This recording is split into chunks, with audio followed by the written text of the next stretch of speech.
warahmatullahi wabarakatuh. Perkenalkan nama saya Danisa Marsha Aurelia.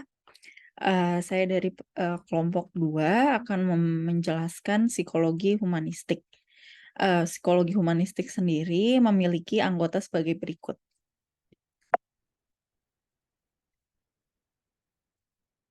Psikologi humanistik adalah salah satu teori atau pendekatan dalam ilmu manusia yang berfokus pada permasalahan tingkah laku manusia.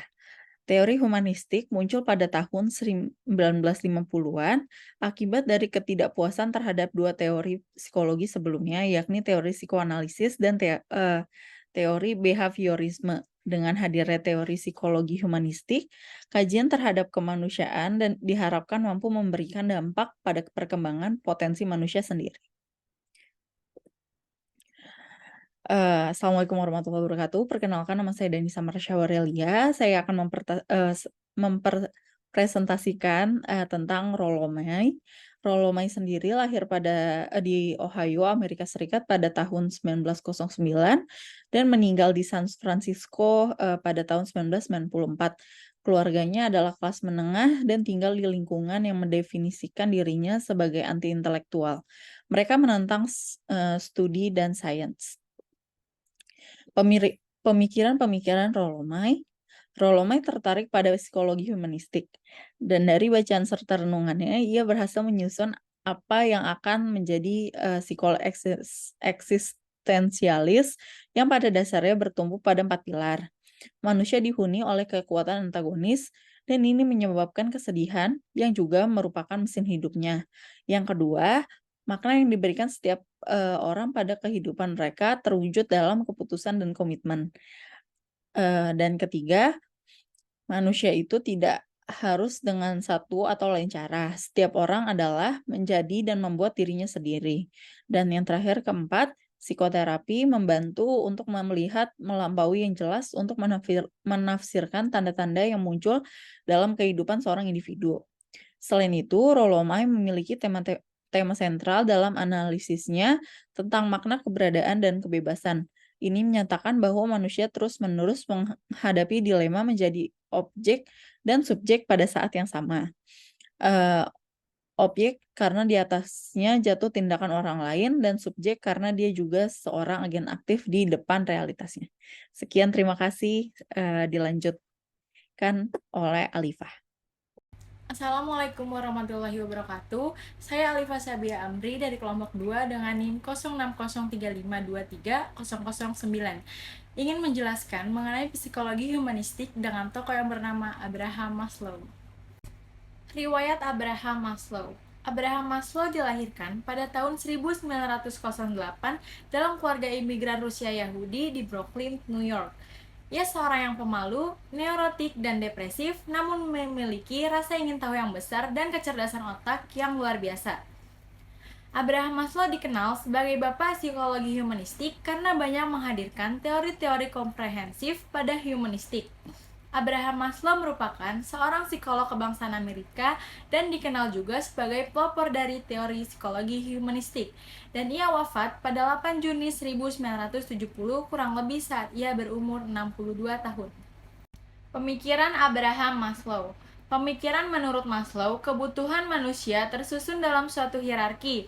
Disebut hierarki karena memang manusia memenuhi kebutuhannya secara berjenjang. Manusia akan berusaha memenuhi satu jenjang kebutuhan terlebih dahulu. Setelah jenjang pertama terpenuhi, maka manusia akan mencoba memenuhi kebutuhan yang ada di jenjang berikutnya. Maslow mengungkapkan bahwa manusia memiliki usaha positif dan juga potensi untuk mengembangkan dirinya sendiri, sekaligus juga memiliki kemampuan untuk menolak mengembangkan diri. Salah satu pemikiran Maslow yang paling dikenal adalah sumbangsihnya terhadap psikologi humanistik. Psikologi humanistik percaya bahwa setiap orang punya keinginan untuk memenuhi potensi penuh mereka, sebuah level yang disebut dengan aktualisasi diri. Teori kebutuhan Maslow. Maslow menggunakan piramida sebagai peraga untuk memvisualisasi gagasannya mengenai teori hierarki kebutuhan. Teori hierarki kebutuhan Maslow memiliki 5 tingkatan kebutuhan dasar, yaitu yang pertama adalah kebutuhan fisiologis atau psychological needs. Yang kedua, kebutuhan akan rasa aman, safety or security needs. Yang ketiga, kebutuhan sosial atau social needs. Yang keempat, kebutuhan untuk dihargai atau esteem needs. Dan yang kelima adalah kebutuhan aktualisasi diri atau self-actualization needs. Hai teman-teman semua, di sini Adina Silvara dengan NIM 0603523004 akan membawakan penjelasan mengenai biografi tokoh yaitu Carl Rogers. Jadi Carl Rogers adalah seorang psikolog yang terkenal dengan pendekatan terapi klinis yang berpusat pada klien atau client-centered.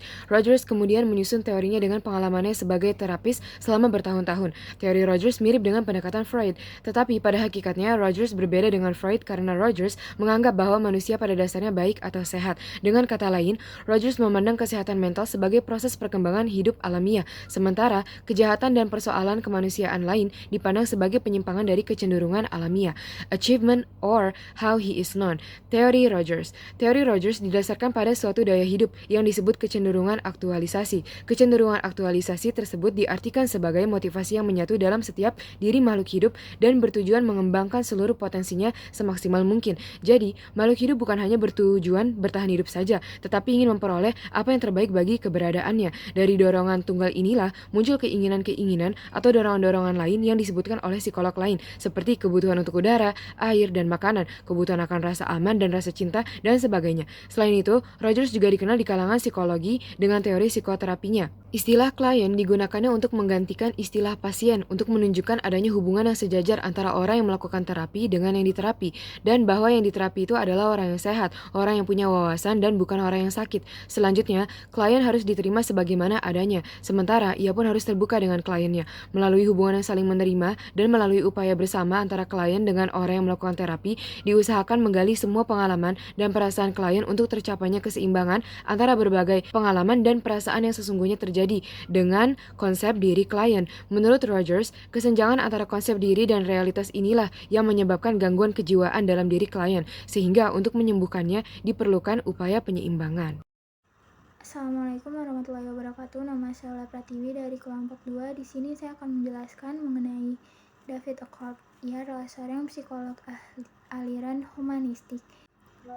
David Kolb adalah seorang psikolog dan ahli teori pendidikan yang mungkin paling dikenal karena teori tentang pembelajaran berdasarkan pengalaman. Selain mengembangkan teori yang menguraikan bagaimana pembelajaran berdasarkan pengalaman berlangsung, Kolb juga dikenal dengan inventarisasi gaya belajar yang masih cukup populer di kalangan pendidik hingga saat ini. Kontribusi utamanya di bidang psikologi meliputi teori pembelajaran pengalaman, gaya belajar Kolb, inventarisasi gaya belajar Kolb. Biografi singkat dari David Kolb.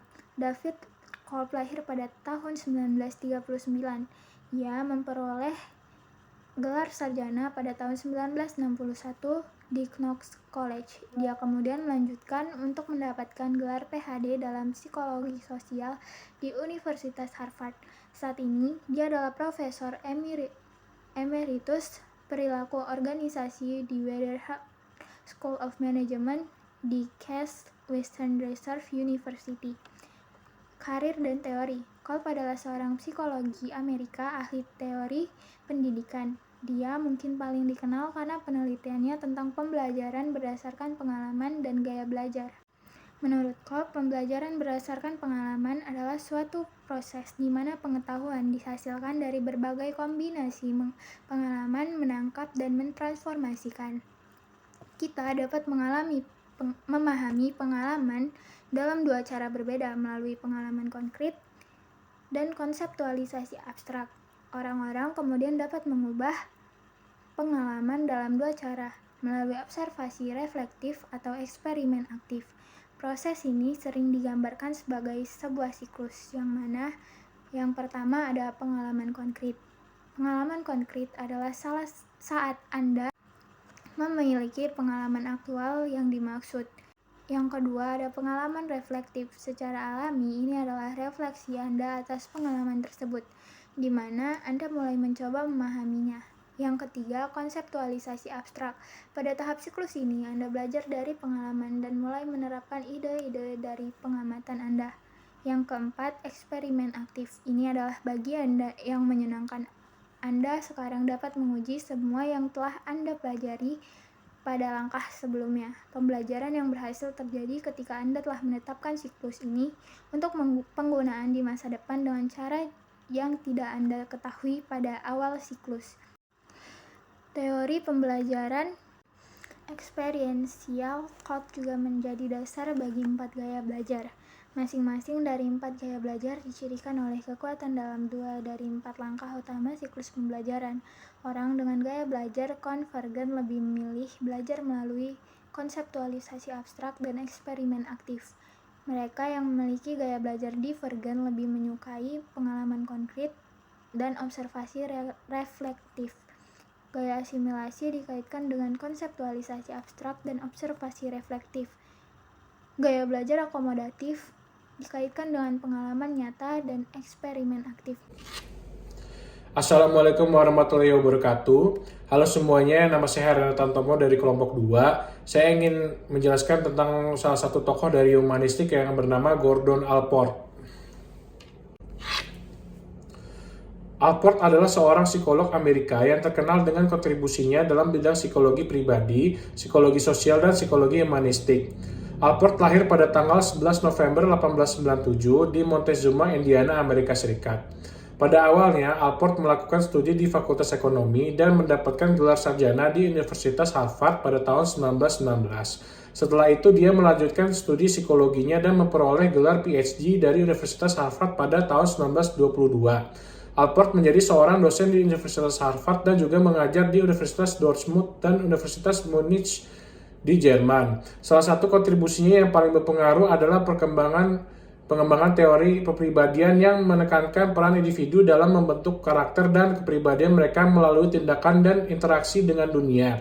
Dia menekankan pada konsep kepribadian yang mandiri dan individualitas yang bertentangan dengan pandangan psikologis pada saat waktu itu. Allport adalah seorang psikolog humanistik yang menghargai pengalaman pribadi, pertumbuhan individu, pencapaian potensi manusia secara penuh.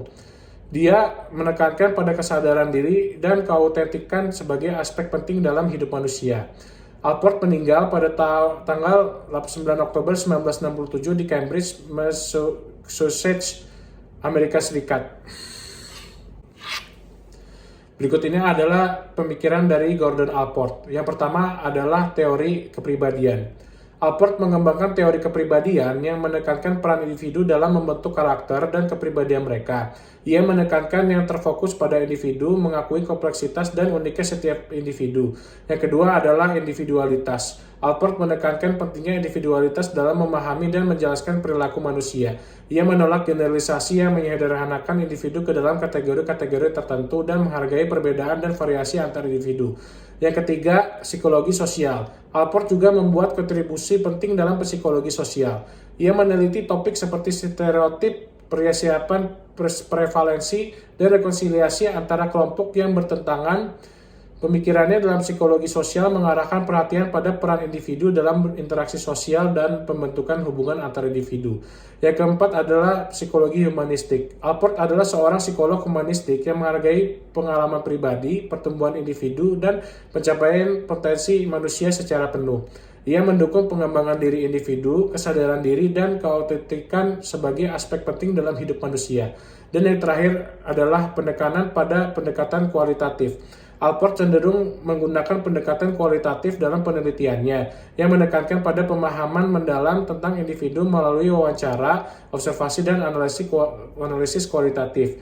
Ia berpendapat bahwa pemahaman yang mendalam tentang individu hanya dapat diperoleh melalui pendekatan ini.